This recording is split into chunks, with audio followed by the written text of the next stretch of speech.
Sticking to our water theme here, some people call this Fantasy Island. But no, we're not talking about the old TV show. This one is in the middle of Tampa Bay.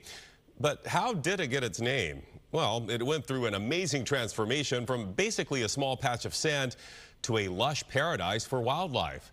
But as Fox 13's Lloyd Sowers shows us, the island is facing some new challenges now, and people are stepping up to help. So what do you do with the shells of oysters that are eaten in local restaurants? You put them back in the bay to grow more. So by putting fresh shell out into the water, it serves as home for future oyster populations.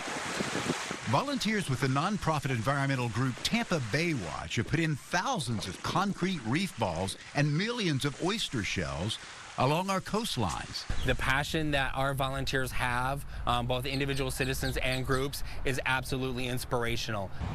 They're inspired to see pelicans finding more fish because those reef balls and oyster shells help form better habitat, and they help stabilize the shoreline against coastal erosion caused by wind and the weight from boats and ships. It is critically important for us to save our coastlines, both for us as residents of Tampa Bay and the wildlife that call Tampa Bay home. The home for wildlife they're focusing on is a little island, a small patch of sand in the bay formed when they dredged the shipping channel.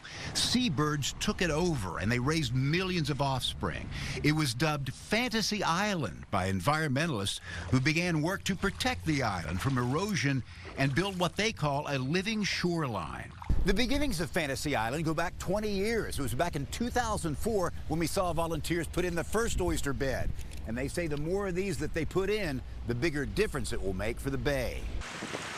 And they say it's needed now more than ever, with our area being pounded by bigger storms. Major weather events like storms can have a profound effect on these coastlines, and we want to be able to protect them in the best way we can. And one of the ways that we do that at Tampa Bay Watch is through our Living Shoreline projects.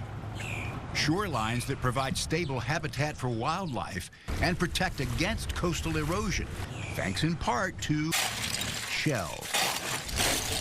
Shells we leave on our plates could help build the environmental future of Tampa Bay. Lloyd Sowers, Fox 13 News. Makes me feel better about eating all those oysters now. Tampa Bay Watch is always looking for volunteers, and they're signing people up after the holidays. Just go to fox13news.com for more information on how you can volunteer.